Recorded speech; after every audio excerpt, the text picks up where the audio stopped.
Wilson also says that he's sorry the Brown family lost their son, but he would have done nothing differently.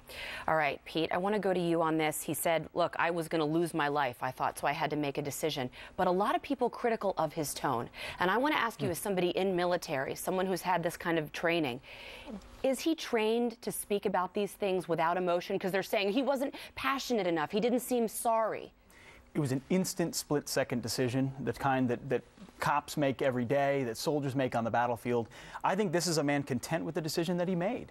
He's not public. He's not trained on media to emote about what he did or didn't do. He's reacting to questions. He's being asked about a very critical decision that he made. And he's right not to second-guess it. If he feared for his life, and he believed these were the steps he needed to take to protect it, in light of what he understood and saw in that moment, you have to put yourself in that moment, then I think he's just relaying the simple facts. He's probably internalized it 1,000 times over by now as well. This is not an instant interview. This is months and months after the case. I know guys like Darren. I know him.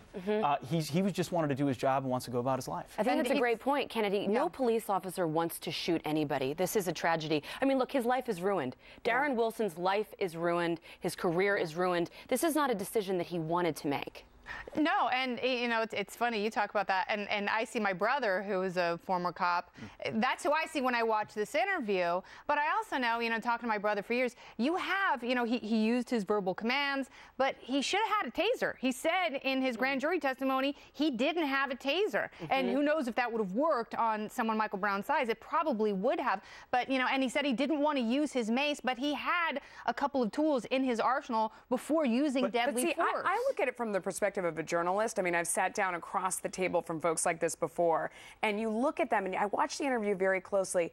He doesn't seem like he's lying. You know, I mean, you get that sixth sense as somebody who sits across from folks all the time that are in situations.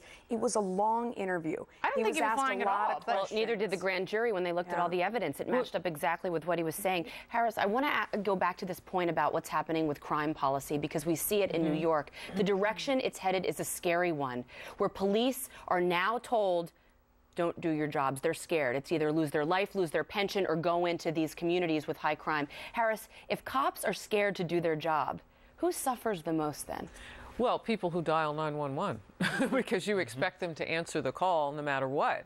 But, you know, one of the things that resonated with me was what Officer Wilson said after he said that he had a clean conscience, as I know I did my job. He said he would have made the exact same decisions had Brown, who was black, obviously, been a white man. What that tells me is that not only is he at peace with what he did, but he acknowledges where we are right now. He sees the situation, and I agree with Melissa, he's meeting it with honesty. He's had time to process this. And how do we know? Because most people lie to make themselves look good. This doesn't make him look good.